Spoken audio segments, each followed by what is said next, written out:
కాబట్టి తిరిగినాం కాబట్టి చెప్తా, ఒట్టికి ఎందుకు చెప్తాం మనం, గురికి చెప్పాం కదా. అంటే అన్ని బ్యాలెట్ చూశారు, చూస్తున్న దాని ప్రకారం అక్కడ మీకు అంజిరెడ్డికి ఎక్కువ కనిపించాయి. మా ఏజెంట్ల రిపోర్టు, జనరల్ ఏజెంట్ల రిపోర్ట్ అందరినీ ఏజెంట్ల పెట్టాను నేను 21 దానిలో కౌంటర్లో, 21 కౌంటర్స్ లో పెట్టాను కాబట్టి వాళ్ళ రిపోర్ట్ ప్రకారం చెప్పగలిగిన. ఇప్పుడు కూడా చెప్తున్నా, ఇప్పుడే నేను బయటకు వెళ్ళిన జస్ట్ 2 minutes అంతే. ఎంత సార్ ఇప్పటి వరకు జరిగిందాలో మెజారిటీ ఎంత ఉంది? అంజిరెడ్డి గారికి ముందు వరుసలో ఉన్నారు. ఇక్కడ ప్రసన్న గారు ఏంటంటే ప్రతి విలేజ్ లో ప్రతి బూత్ లో పడలే ఓట్లు, కేవలం కాంగ్రెస్ కు మాత్రమే పడ్డాయి అక్కడక్కడ.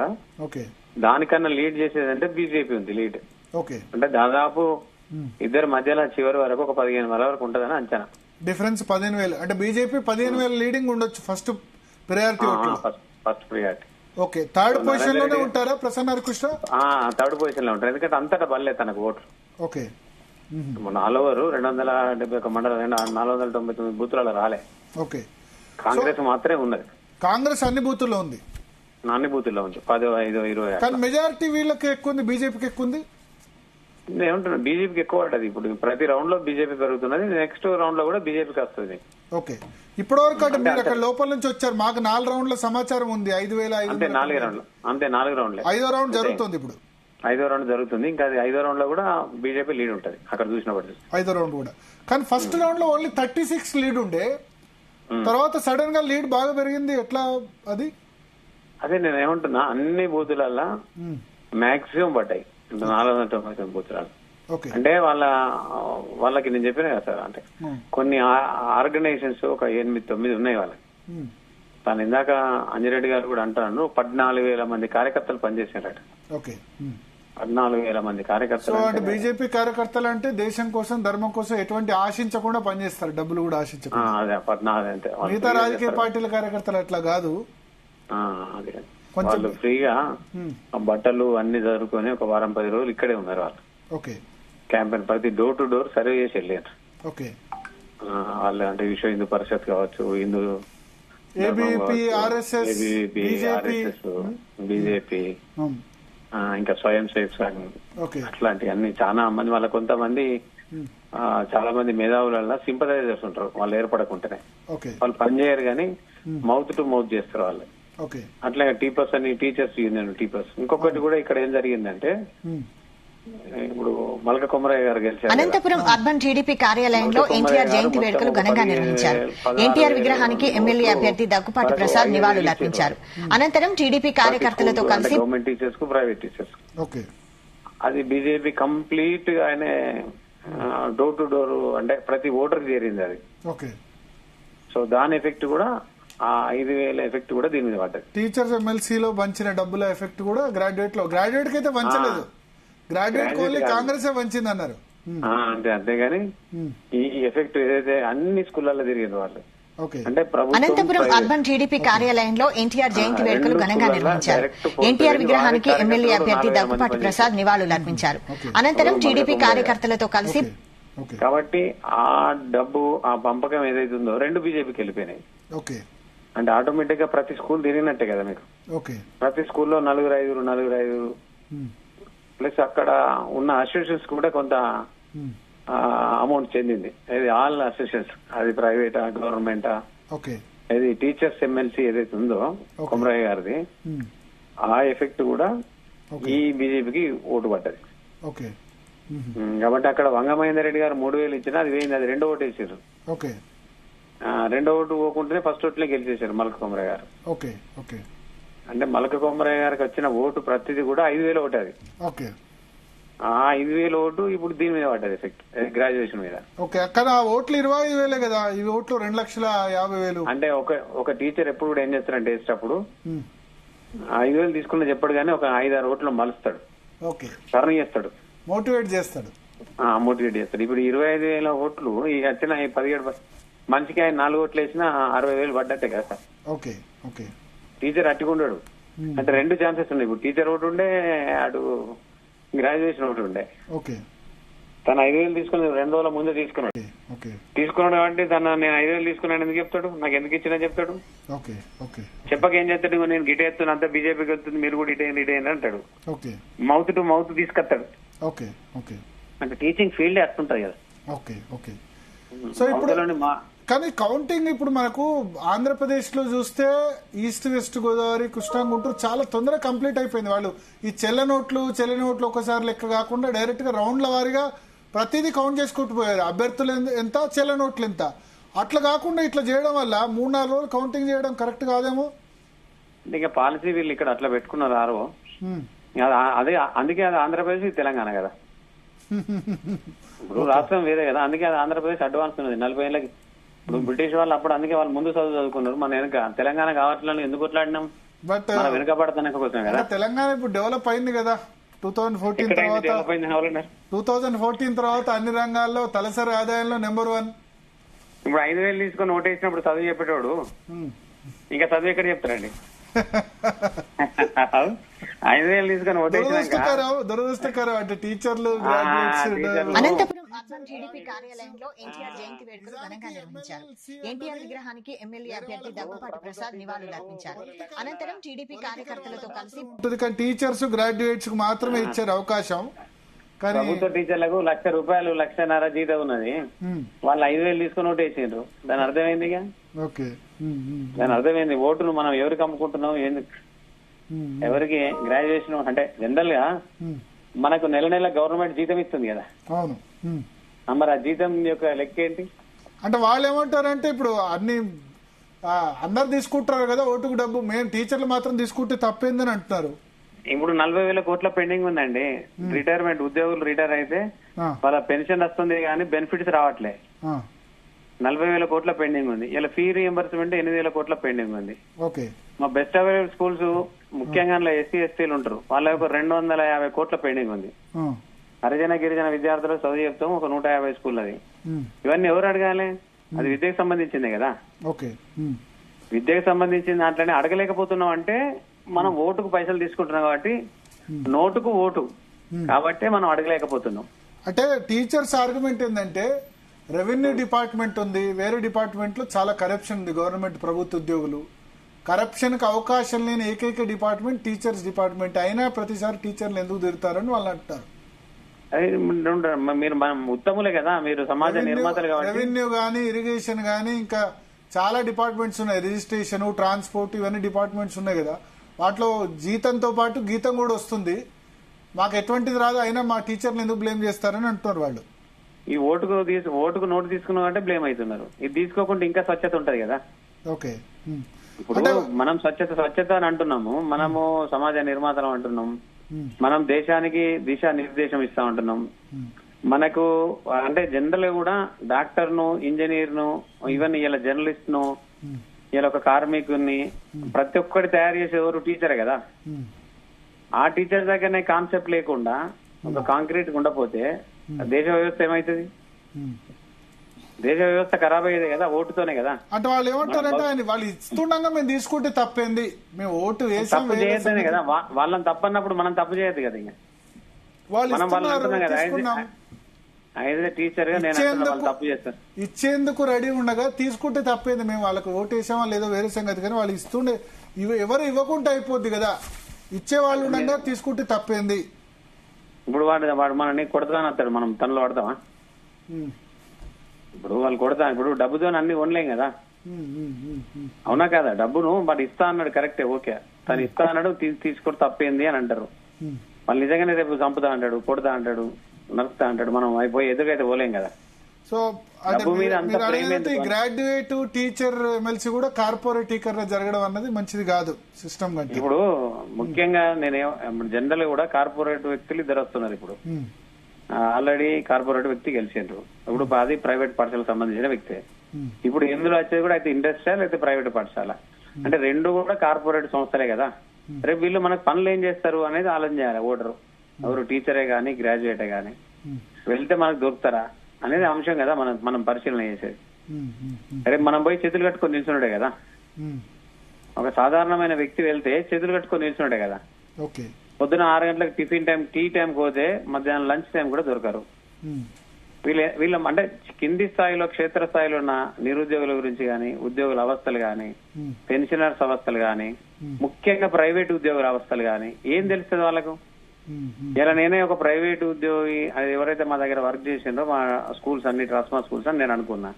దాదాపు 2000 స్కూల్స్ ఉండే. ఇలా వచ్చిన ఓటు చూస్తా ఉంటే తెలుస్తా ఉన్నది వీళ్ళకు ఈ ఉద్యోగుల గురించి రేపు వీళ్ళ సంరక్షణ చట్టము ఏదో ఒక చట్టం రావాలి. వీళ్ళందరికీ ఎంతో కొంత పెన్షన్ అన్నాం, ఒక హెల్త్ కార్డ్ అన్నాం, ఇవన్నీ ఏడొస్తాయి రేపు. ఇన్ని రోజుల నుంచి రాలేదని మనలాంటి రావాలని కోరుకున్నాం కదా.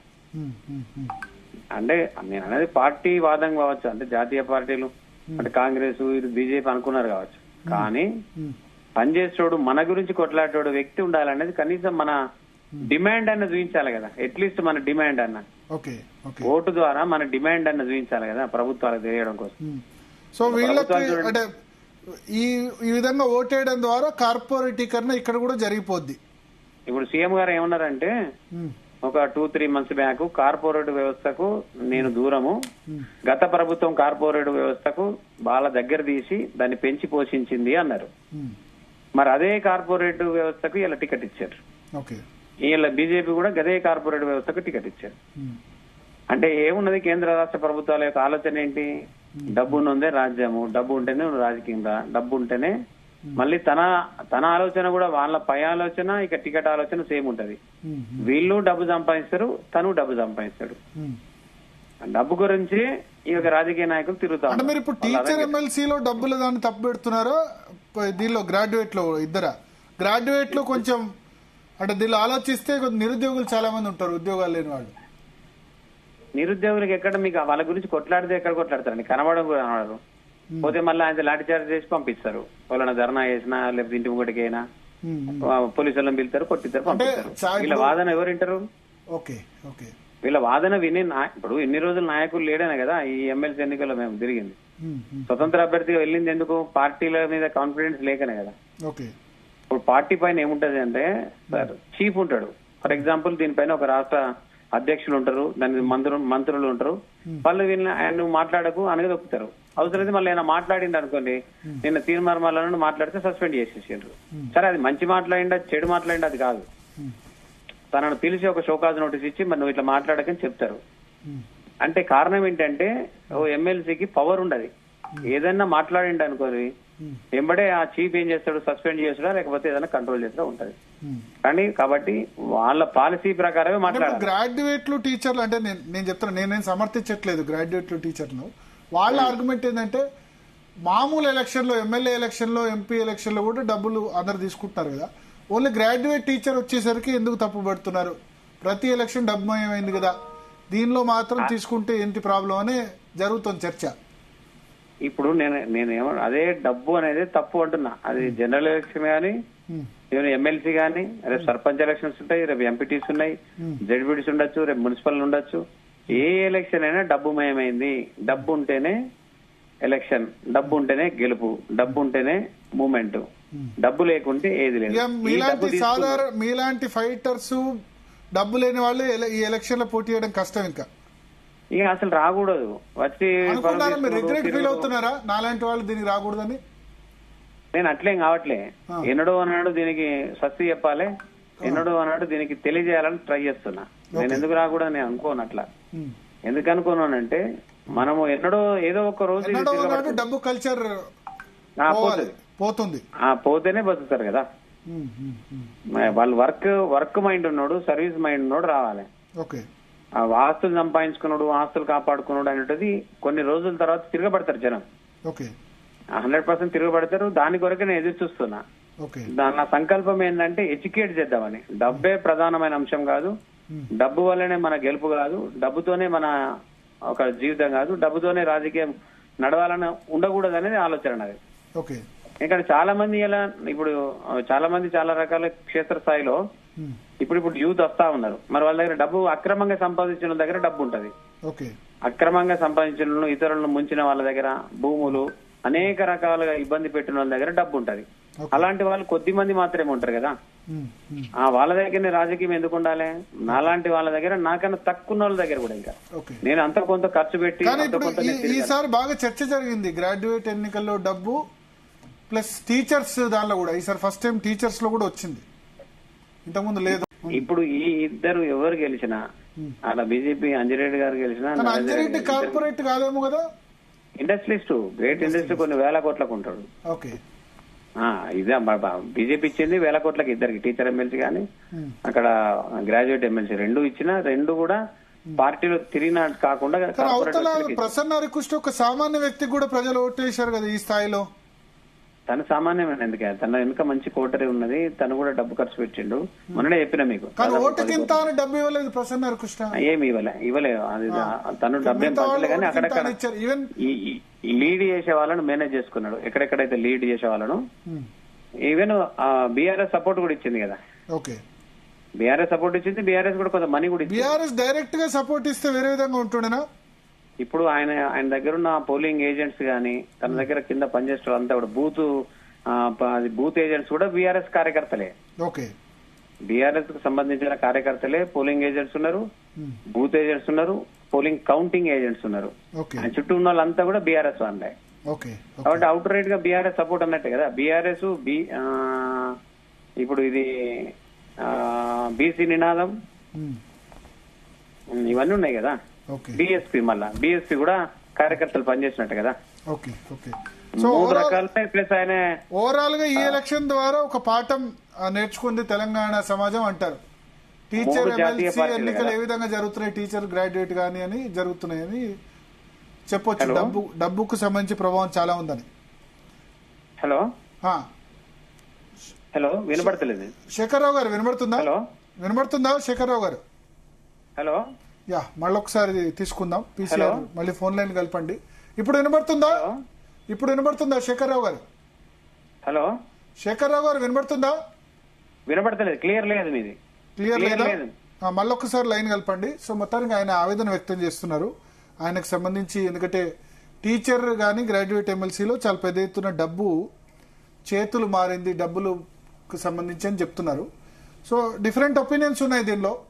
టీచర్స్ సంబంధించిన ఆర్గ్యుమెంట్ కొంత ఉంది. మనం వాళ్ళ ఆర్గ్యుమెంట్ ఏంటంటే డబ్బులు ఇస్తే ఎదుటివాడు ఇస్తే కదా మనం తీసుకున్నది, ప్లస్ అదర్ గవర్నమెంట్ డిపార్ట్మెంట్స్ లో కరప్షన్ ఉంది.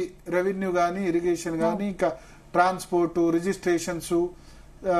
ఈవెన్ టీచర్లు ఏం చెప్తున్నారంటే మా బిల్స్ ఏమైనా పెండింగ్ లో పెట్టాలంటే, మా బిల్స్ ఏమైనా శాంక్షన్ చేయించుకోవాలంటే అక్కడ పోతాం కదా, బిల్స్ శాంక్షన్ చేయించుకునే ఆఫీసులో అక్కడ కూడా మేము లంచం ఇవ్వాల్సి వస్తుంది. పెన్షన్ కు సంబంధించి కానీ, రిటైర్మెంట్ బెనిఫిట్స్ కూడా దానికి కూడా లంచం తీసుకోవాల్సి వస్తుంది. మేము కూడా లంచం ఇస్తున్నాం, లంచ బాధితులని వాళ్ళు చెప్తున్న పరిస్థితి. సో మొత్తానికి ఏదైనా దీనిలో ఏంటంటే గుడ్డు ముందా అంటారు కదా, గుడ్డు ముందా కోడి ముందా అంటే దీనికి ఒక ఎండ్ లేదు. ఏది ముందు ఏది వెనుక అని అయితే చెప్పలేం. సో శేఖర్రావు గారు, ఒకటి ఇప్పుడు కౌంటింగ్ సంబంధించి మీ ఉద్దేశంలో 84,000 ఓట్లు కౌంట్ అయినాయి, ఇంకా 126,000 ఓట్లు కౌంట్ కావాలి. ఎప్పుడు కంప్లీట్ కావచ్చు 126,000? ఇంకా 6 రౌండ్ల? ఇంకా 11 అంటే 7 ఉన్నాయి. ఇంకా 7 రౌండ్లు. 7 రౌండ్లు ఎప్పటి వరకు? రేపు మార్నింగ్ వరకు జరగచ్చా? రేపు మార్నింగ్ 6 వరకు కావచ్చు. రేపు మార్నింగ్ 6 వరకు 7 రౌండ్లు అవుతాయి. ఓకే, అయినాక కూడా మళ్ళీ సెకండ్ ప్రియారిటీ వెళ్తారు కాబట్టి టైం పడుతుంది ఇంకా బాగా. సో రేపు రాత్రి వరకే డిక్లేర్ అవుద్ది. రేపు రాత్రి వరకు. అయితే ఇప్పుడు ప్రసన్న హరికృష్ణ 3rd పొజిషన్ లో ఉన్నాడు కాబట్టి ఆయనకు కాంగ్రెస్ గానీ బీజేపీ గానీ పడ్డ సెకండ్ ప్రియారిటీ ఓట్స్ కౌంట్ అయ్యే అవకాశం లేదు, అంతేనా? లేదు, అంతే. వాళ్ళిద్దరి మధ్యలో ఉంటది, వాళ్ళిద్దరి మధ్యలో. సో ఇప్పుడు గెలుపు అవకాశం అయితే బీజేపీ అంజిరెడ్డి లేదా కాంగ్రెస్ నరేందర్ రెడ్డికే ఉంది ఇప్పటి వరకు జరిగిన దాన్ని బట్టి. ఏదైనా మిరకిల్ జరిగితే తప్ప ప్రసన్న హరికృష్ణ గెలిచే అవకాశం లేదు. జరిగే పరిస్థితి కనబడతలేదు. జరిగే పరిస్థితి లేదు. మిరకల్ అంటే 1% ఛాన్స్ కూడా లేదా? లేదు, ఎందుకంటే అదంతా ఓట్లన్నీ కూడా ఇది చేశారు కదా. ఓకే, కాబట్టి అంత ఈజీగా లేదు. అంటే సెకండ్ ప్రియారిటీ కాంగ్రెస్ బీజేపీ పడి ఉంటాయి కానీ పడినా సరే అది కౌంట్ అయ్యేందుకు అవకాశం లేదు. 3rd పొజిషన్ ఉన్నారు కాబట్టి లేదు. ఓకే, ఛాన్సెస్ లేవు. ఛాన్సెస్ చాలా తక్కువ ఉన్నాయి. మీరు అన్నట్టు ఆ మిరాకిల్ జరుగుతుంది అంటే అది కూడా జరగకపోవచ్చు. అని ఎందుకు జరగకపోవచ్చు అంటే అన్ని బూతులలో పల్లె. ఓకే, దాని ప్రకారం చెప్పాలి. ఏ జిల్లాలో పడ్డాయి ఎక్కువ? అన్ని అంటే రకరకాల జిల్లాలో, నిజామాబాద్ లో కొన్ని, అట్లా ఆదిలాబాద్, నిర్మల్, మంచి అంటే అన్ని జిల్లాలో కలిపి కౌంటింగ్ చేస్తున్నారా, విడివిడిగా చేస్తున్నారా? లేదు, అన్ని కలిపారు, మొత్తం క్లబ్ చేశారంట. సో అంటే ఓవరాల్ గా మీరు చూస్తే ఏ జిల్లాలో ఎవరిది లీడ్? ఫస్ట్ చెల్లని ఓట్లు జరిగినప్పుడు కనిపించింది కదా, నిజామాబాద్ లో కొంచెం బీజేపీకి ఎక్కువ వచ్చాయి కదా ఓట్లు. నిజామాబాద్, ఆదిలాబాద్, నిర్మల్, ఇవి ఎక్కువ ఉన్నాయి బాగా ఈ ప్రాంతంలో. కరీంనగర్ లో కూడా ఉన్నది. కరీంనగర్ లో ఓకే. ప్రాపర్ లో కాంగ్రెస్ ఎక్కడ లీడ్ కనబడుతుంది? ఎక్కడున్నా బీజేపీ కన్నా తక్కువనే వచ్చింది, ఎక్కడ లీడ్ కాలే. అచ్చా, ప్రసన్న హరికృష్ణ కూడా ఎక్కడ రాలే, సిరిసిల్ల ఆయన నేటివ్ ప్లేస్ లో అక్కడ కూడా రాలే. బీజేపీని ఎక్కడ కూడా డామినేట్ చేయలే. ఓకే ఓకే ఓకే, అందుకే లీడ్ ఉంది అలా. Okay okay. అవే 3 ప్లేసులు, first BJP, second Congress, third Prasanna. BC నినాదం పనిచేసిందంటారా చేయలేదంటారా? ఇప్పుడు చేస్తే ముందు ఉంటుండే కదా. ఓకే, ఇద్దరు రెడ్లే ముందున్నారు, వాళ్ళే ఉన్నారు కదా. అక్కడ మల్క కుమరయ్య దగ్గర మాత్రం పనిచేసింది. ఇక్కడ పనిచేసింది అన్నది ఇంకా మనం అది ఓన్లీ 5,000 మనం అది నినాదం పనిచేసేదని అంటే బండి సంజయ్ ఉండి క్యాంపెయిన్ చేశారు. ఓన్లీ 5,000 ఒక 4,000 మంది తిరిగారు డోర్ టు డోర్ క్యాంపెయిన్. అంటే నార్త్ లో బీజేపీ హవా ఉంది కదా, నార్త్ తెలంగాణలో. టీచర్ ఎమ్మెల్సీలో అది 100% 5,000. మీరేం నినాదం తెలంగాణ కాదు, అది మోడీ గారి ప్రమేయం కాదు, ఎవరి ప్రమేయం, ఓన్లీ 5,000. మరి గ్రాడ్యుయేట్ లో వీళ్ళేం పంచలేదు, అంజిరెడ్డి వాళ్ళు అయినా గెలుస్తున్నారు కదా. ఇక్కడ నేను అనేది అంటున్నా అంటే టీచర్ ఎమ్మెల్సీకి మట్టుకు అది జరిగింది, సపరేట్ అయితే కదా. టీచర్ కును గ్రాడ్యుయేట్ సపరేట్ ఉంటది కదా. Okay okay. టీచర్ కును గ్రాడ్యుయేట్ సపరేట్ ఉంటది కదా. Okay okay okay. మనం దీన్ని పోలిక ఎట్లా చేసుకుంటాం? నేను ఏమంటున్నా ఆ ఎఫెక్ట్ కూడా దీని మీద పడ్డది, గ్రాడ్యుయేట్ మీద కూడా పడింది. బట్ అంటే ఓవరాల్ గా హవా అయితే సరే, టీచర్ సంబంధించి పక్కన పెడితే గ్రాడ్యుయేట్ అయితే బీజేపీ కార్యకర్తలు చాలా అగ్రెసివ్ గా పనిచేశారు. నిజానికి కాంగ్రెస్ కి ఎక్కువ ఎమ్మెల్యేలు ఎంపీలు ఉన్నారు, పాప నరేందర్ రెడ్డికి ఎక్కువ కోఆపరేట్ చేసినట్టు కనబడతలేదు వాళ్ళు. ఇప్పుడు పనిచేసినా మీరు అంటారు కార్యకర్తలు, ఓకే పనిచేసిన 5,000 ఎందుకు ఇవ్వాలి మరి? అది టీచర్ ఎమ్మెల్సీ సంబంధించి కదా, నేను గ్రాడ్యుయేట్ లో ఏమి ఇవ్వలే కదా అంటారా. 17,000 మంది టీచర్లు ఇంటూ 4 వేసుకోండి అంటే 68,000 మంది. టీచర్లకు సంబంధించి ఓన్లీ టీచర్ యూనియన్ చూసుకునేమో బీజేపీ కేడర్ కంటే ఎక్కువ. 17 ఇంటూ 4 5 వేసుకొని అంటే 85,000 ఓట్లను లీడ్ చేసినట్టే వీళ్ళు. Okay okay. ఒక టీచరు వాళ్ళకు డబ్బులు ఇస్తే మిగతా ఇంకో 4 కూడా మోటివేట్ చేస్తాడా?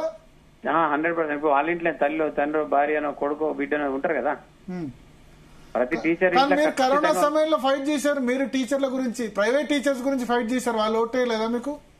ఇక్కడేసి కనబడుతున్నాయి కదా. ఓకే, వాళ్ళకి కూడా డబ్బు ఇచ్చాడు నరేందర్ రెడ్డి గారు. ఒక 4,000 మందికి 4,000 మందిని తన స్టాఫ్ ను పెట్టి ప్రతిరోజు ఒక 50 ఇండ్లు దింపి ప్రతి ఇంటికి వెళ్లి ఫోటో కొట్టి ఆ ఫోటో తీసుకుని తనకు పంపిస్తే ప్రతి టీచర్ ఒక 50 నుంచి 60 మందికి 1000 నుంచి 1,500 1,800 దాకా పంచిండు. అంటే సేమ్ డే కూడా ప్రతి ఇంటికి ఎవరైతే రాలేదో రాని వాళ్ళందరూ కూడా ఫోన్లు చేసుకుంటూ అప్పుడప్పుడే బూతులలో పంచారు పైసలు, బూతులలో. అంటే అదంతా ప్రైవేట్ టీచర్లే. ఆ పంపకం జరిగిందంతా కూడా ప్రైవేట్ టీచర్లకే. కాబట్టి వాళ్ళంతా కూడా మళ్ళీ 80% వేసేసారు ఓట్లకు. ఓకే, సో మీరు కౌంటింగ్ లోపల నుంచి వస్తున్నారు కాబట్టి ఇప్పటికైతే 80% ఛాన్స్ బీజేపీ అంజిరెడ్డి గెలిచే అవకాశం ఉంది, అంతేనా? అంతే. మీరు ఒకటి గమనించండి బైసా, డబ్బుకే ప్రాధాన్యత ఇచ్చారు, డబ్బుతోనే ఓటు అనుకున్నారు నరేందర్ రెడ్డి గారు 100%. అది పర్టికులర్ గా private teachers community, private employees అందరికి కూడా తను 2.5 లక్షల మంది. కానీ మరి డబ్బు పంచినా ఇక్కడ ప్రభావం మరి గెలుస్తుంది బీజేపీ పంచని వాళ్ళు. తనకు అంతకుముందు ఆయన్ని కూడా వడగాని అసలు ఓట్లు వేయము ఓడగొడతామని తిరిగిన వాళ్ళు అన్ని ఓట్లు వచ్చినాయంటే డబ్బు ప్రభావం కదా. ఇప్పుడు ప్రభుత్వం యొక్క వ్యతిరేకత ఉంది అంటున్నాం, తన పైన వ్యతిరేకత ఉంది, రెండు కూడా ఇలా సెకండ్ లీడ్ అన్ని ఓట్లు రాగలిగినాయి అంటే డబ్బు ప్రభావం కదా. 100% తనకు అవి కూడా రావు అన్నప్పుడు అంటే అక్షర సత్యం ఏంటంటే నా స్కూల్స్ అన్ని నేను గుర్తుపట్టగలుగుతా, ఏ స్కూల్ కి ఎక్కడెక్కడ పోయినా ఏం జరిగింది అనేది ఇలా నాకు తెలుసు, సబ్జెక్ట్ అంతా నా దగ్గర ఉన్నది. అంటే బీజేపీ క్యాడర్ పనిచేసినంత కాంగ్రెస్ క్యాడర్ పనిచేసిందా? ఆల్ ఫోర్స్ టీమ్ పనిచేసి ఉంటుంది నరేందర్ రెడ్డికి, but Congress cadre out right గా పనిచేసిందా? దాని గురించి మనకేం తెలుస్తుంది, తనకే తెలుసు. మనం కూడా తిరిగారు కాబట్టి మనం ఎందుకంటాం. బీజేపీ కార్యకర్తలు మాత్రం బాగా పనిచేశారు. ఏ వాళ్ళు అంటే ఆర్ఎస్ఎస్ వాగా ఒక సిద్ధాంతం ఉంటది, అక్కడ సిద్ధాంతం ఉంటది, ఇక్కడేమో సిద్ధాంతం ఉంటది, డబ్బులు ఇస్తే పనిచేస్తారు. ఇప్పుడు మీరు కౌంటింగ్ సెంటర్ లోపల నుంచి వచ్చిన వాళ్ళకి పర్సెంటేజ్ వైజ్ గా ప్రాబబిలిటీ చెప్పండి, ఎంత చెప్తారు? అంజిరెడ్డికి ఎంత గెలిచే ఛాన్స్ ఉంది, నరేందర్ రెడ్డికి ఎంత ఛాన్స్ ఉంది? 75% అంజిరెడ్డి గారికి ఉంది, 25% నరేందర్ రెడ్డి. 25% నరేందర్ రెడ్డి. ప్రసన్న హరికృష్ణ లేదు, అవకాశం లేదు. ఏం లేదు అది ఆయనకి, ఎందుకంటే చాలా వేరియేషన్ 10,000 దాకా, ఇంకా రేపు 15,000 దాకా కావచ్చు. ఓకే ఓకే, ఛాన్సెస్ ఎక్కువ ఉన్నాయి. థ్యాంక్ యూ శేఖర్ రావు గారు. కానీ మొత్తానికి అంటే సరే, మీరు గెలిచినా ఓడినా కరోనా సమయంలో ప్రైవేట్ టీచర్ల గురించి మీరు చేసిన పోరాటం అయితే అందరికి గుర్తుంటుంది. సరే, రాజకీయాల్లో ఇవాళ రికగ్నైజ్ చేయకపోతే రేపైనా గుర్తు చేయొచ్చు. అప్పుడు కేసీఆర్ తో ఫైట్ చేసి మీరు నెలకు 3,000 రూపాయలు ప్రైవేట్ టీచర్స్ కి ఇప్పించారు. 2,025 కిలోల బియ్యం, అనేక పనులు, నెలకు 2,000 రూపాయలు ప్లస్ రేషన్ బియ్యం 25 కిలోల బియ్యం ఇప్పించారు. ఇప్పుడు కూడా చెప్తున్నా మీకు ఛాలెంజ్, వాళ్ళ గురించి కొట్లాడేది ఎవరితో కాదు, అది మళ్ళా Yadagiri Shekhar Rao కొట్లాడాలి. Okay okay okay, ఎందుకంటే వాళ్ళ ఇన్సూరెన్స్ కావచ్చు, వాళ్ళ హెల్త్ కార్డు కావచ్చు, ఆ ప్రైవేట్ ఉద్యోగుల గురించి ఆ సంరక్షణ చట్టము అసలు వాళ్ళ కుటుంబాలనే లెక్క చేయరు ఏ ప్రభుత్వం కూడా, అది కేంద్ర ప్రభుత్వం గానీ రాష్ట్ర ప్రభుత్వం గానీ. 100% మనం ఇలా ఓడినా గెలిచినా మళ్ళా కొట్లాడేది ప్రైవేట్ టీచర్ల గురించి యాదగిరి శేఖర్ రావు మాత్రమే. ఛాన్స్ వాళ్ళకి ఉంటే స్కోప్ నాకే ఉన్నది, ఎందుకంటే దాని గురించి ఎక్కువ స్టడీ చేసిన, ఏం మాట్లాడితే ఏం చేస్తే ఏం జరుగుతుందని తెలుసు. కానీ ఇలా ఓటు వేయకపోయినంత మాత్రాన, ఓటు నరేందర్ రెడ్డి గారు కొనుక్కున్నంత మాత్రాన రేపు అంజిరెడ్డి గారు గెలిచినా, ఇలా మల్క కొమరయ్య గారు గెలిచినా ఈ ప్రైవేట్ టీచర్ల గురించి గతంలో గెలిచిన వాళ్ళంతా కూడా ఎవరు పట్టించుకుంటారు. ప్రైవేట్ ఉద్యోగుల గురించి కానీ, ఇలా నిరుద్యోగులు, ఇలా ఫీ రీఎంబర్స్మెంట్ విషయంలో కానీ, ఇలా ఎంప్లాయీస్ చాలా మంది కూడా ఒక 40,000 కోట్ల పెండింగ్ ఉన్నది, పెన్షన్ వచ్చింది కానీ రిటైర్మెంట్ బెనిఫిట్స్ రావట్లేదు. ఇవన్నీ కూడా అక్కడక్కడ అడిగే తత్వం ఎవరికి అంటే యాదగిరి శేఖర్ రావు. ఇవన్నీ తెలిసి కూడా వాళ్ళు ఓటు వేయకుండా మనం బాధపడేది లేదు. Vote tough luck Shekhar Rao గారు, మీరు సరే ఇక్కడ ఎన్నికల్లో ఓటు పడినప్పటికీ మీరు చేసిన ప్రైవేట్ టీచర్స్ గురించి మీరు చేసిన పోరాటం అయితే డెఫినెట్ గా అందరికి గుర్తుండే ఉంటుంది. Thank you very much for your accurate information from counting centre. మీరు ఒక విధంగా మాకు జీ తెలుగు న్యూస్ రిపోర్టర్ గానే క్యాండిడేటే కాదు, జీ తెలుగు న్యూస్ రిపోర్టర్ గా కూడా పనిచేశారు. నిన్నటి నుంచి మీరు ఇచ్చిన యాక్యురేట్ ఇన్ఫర్మేషన్ చాలా మందికి ఉపయోగపడింది. చాలా మంది నిన్న ఫోన్ చేశారు, ఎక్కడి నుంచి మీకు బీజేపీ లీడర్ వచ్చింది, మీరు తప్పుడు వార్త ఇస్తున్నారు, మీరు కరెక్ట్ ఇవ్వట్లేదు, ఎందుకంత తొందర అని చెప్పారు. ఇప్పుడు అదే జరుగుతుంది. మేము 24 గంటల ముందే అక్కడ క్యాండిడేట్ లోపల ఉండి చూశారు కాబట్టి ఆయన ఇన్ఫర్మేషన్ అనాలిసిస్ చేసి మేము అంజిరెడ్డి గెలవబోతున్నాడు, అంజిరెడ్డి లీడ్ లో ఉన్నాడని మేము ప్రసారం చేశాం. అదే మిగతా ఎవరు కూడా ప్రసారం చేయలేదు. 24 గంటల ముందే జీ తెలుగు న్యూస్ చెప్పిందే జరగబోతుంది.